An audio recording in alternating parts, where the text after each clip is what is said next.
के साथ। सांसद खेल प्रतियोगिता के समापन समारोह में आज के कार्यक्रम के मुख्य अतिथि मेरे जैसे कई कार्यकर्ताओं के शिल्पीकार, जिनका भाषण जब कभी भी राज्यसभा में हुआ, विधानसभा में हुआ, मेरे जैसे कई राजनीतिक कार्यकर्ता अपने आप को रोक नहीं पाते, ऐसे महान विदुषी राज्यसभा में सांसद श्रद्धेय घनश्याम जी तिवारी साहब, अभी अभी जिनका भाषण आपने सुना, इस देश के अंदर सर्वोच्च उपाधि पद्म श्री पद्म भूषण से सम्मानित, अभाव में रहकर इस हिंदुस्तान का नाम खेल जगत में करने वाले हमारे देवेंद्र जी झाझड़िया साहब, मंच पर विराजे, पिछले 35 सालों से राजनीति में कदम दर कदम मेरे साथ रहने वाले हरलाल जी, देवेंद्र जी को कंकर से शंकर तक बनाने वाले रिपुदमन सिंह जी, हमारा गौरव खेल जगत में नवदीप जी, अभाव में रहकर यहाँ के छोटे से गांव से अपनी प्रैक्टिस करके एशिया में मेडल लेने वाली मंजू जी,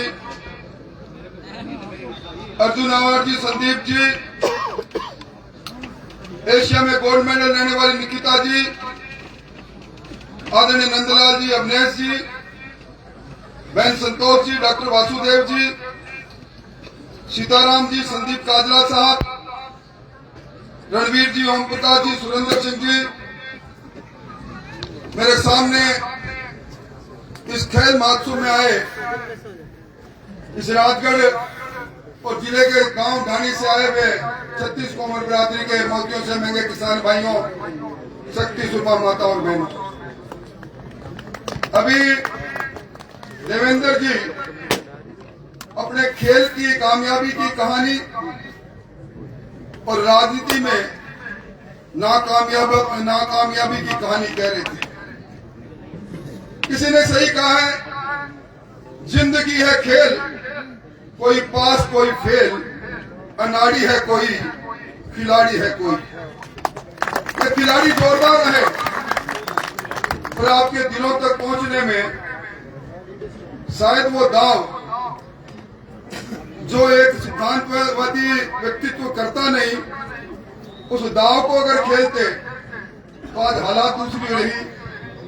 इन्होंने तो एक ही बात कही कि मैंने देश के अंदर खेल जगत में नाम किया, सिद्धांत से खेल खेला, खेल में कभी फाउल मुझे सबसे कम मिले तो राजनीति में भी फाउल नहीं खेलूंगा। घनश्याम जी उसी की परिणति रही कि ये आज हमारे बीच में है।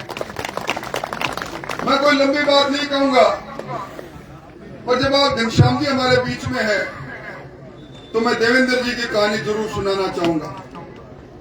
देवेंद्र जी झाझड़ियों की ढाणी, एक छोटा सा गांव, ये बालक है देवेंद्र झाझड़िया, घर के अंदर मकान का काम चल रहा, पिताजी ने कहा ऊपर जाटी की टहनी काट दे, ये अपनी कुल्हाड़ी लेकर ऊपर चढ़े, बिजली के तार की चपेट में आ गए, एक हाथ कट गया, स्कूल जाने में संकोच करने लगे।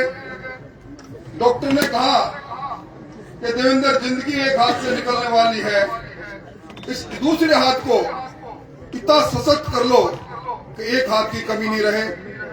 इन्होंने पूछे क्या करूं, तो पत्थर फेंका करो, रोज जहां पत्थर फेंक गिरे उसमें लाइन खींचा करो और अगले दिन उस लाइन से आगे पत्थर फेंकने की कोशिश किया करो।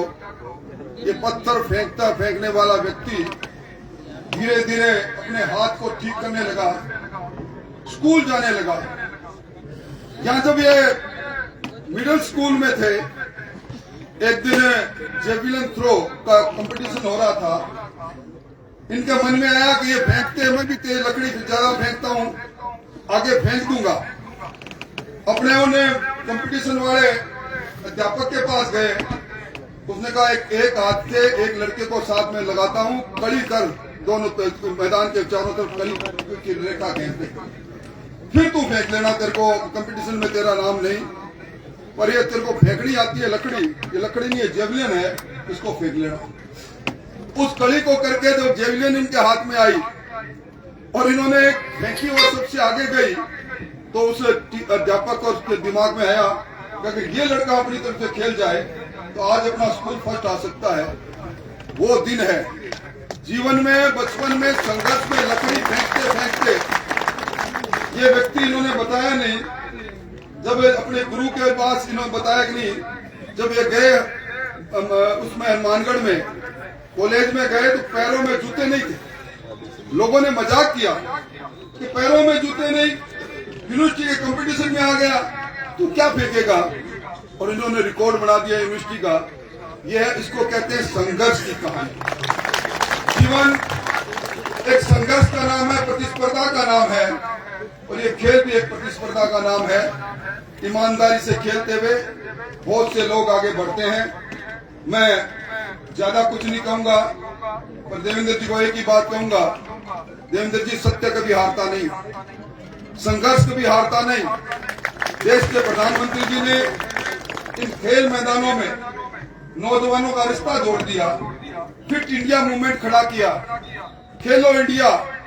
आज तक इससे पहले किसी प्रधानमंत्री ने खेल में हमारे ओलंपिक में जाते हुए, एशियाड में जाते हुए खिलाड़ियों से बात नहीं की। जाते हुए खिलाड़ियों से बात करना, आते हुए जी स्वर्ण पदक या पदक लेके आते हुए खिलाड़ियों से बात करना, और खेल के अंदर हिंदुस्तान में सबसे ज्यादा बजट देना, फिट इंडिया की बात करना। हिंदुस्तान तभी फिट रहेगा जब मन और मस्तिष्क फिट होंगे। हमारे खेल मैदान आज के समय में खाली होने लगे थे, आज खेल मैदानों की रौनक पड़ने लगी। कितनी बड़ी संख्या में खेल के साथ लोग जुड़े हैं, और यही राजनीति का खेल है।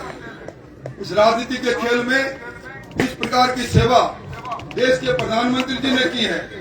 आपने, हमने किसी ने मांग नहीं की। आज घर बैठे हर किसान के खाते में 9,000 आ रहा है। घनश्याम जी, मैं एक बात कहकर अपनी बात समाप्त करूंगा। पूरे हिंदुस्तान के अंदर ये चूरू जिला पहला जिला है जिसको प्रधानमंत्री फसल योजना में सबसे ज्यादा मुआवजा पिछले 2 सालों के लिए सबसे ज्यादा मुआवजा मिल रहा है। और अब तो आपकी कृपा से मैं इस मंच से घनश्याम जी को धन्यवाद देना चाहूंगा। मुझे याद है भैरव सिंह जी के साथ 34 साल पहले घनश्याम तिवारी जी हरियाणा गए थे, और ये कहकर गए थे यमुना के पानी में हमारा हिस्सा है, लेकर रहेंगे। 34 साल पहले घनश्याम जी भैरव सिंह जी के साथ यमुना के पानी पर हस्ताक्षर करके आए थे। बीच में सरकारों की अदली बदली रही, और इस बार जब संकल्प पत्र बना रहे थे, उस समिति के आप अध्यक्ष थे, मुझे बुला के कहने लगे कि राजेंद्र, मेरे मन में एक बात है, डबल इंजन की सरकार बने तो ईआरसीपी के नाम पर जो गुमराह कर रहे हैं, एक तो वो पानी मध्य प्रदेश के साथ समझौता करके 17 जिले में आए, और एक शेखावाटी जहां मेरा बचपन बीता है।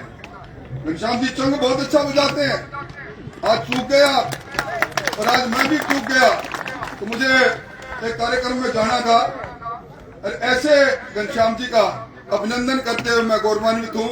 घनश्याम जी, आपका आना हमारे लिए सुखद है।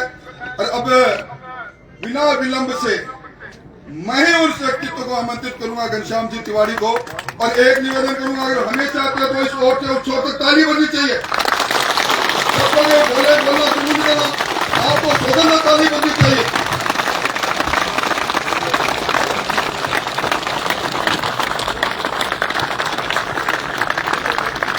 आज के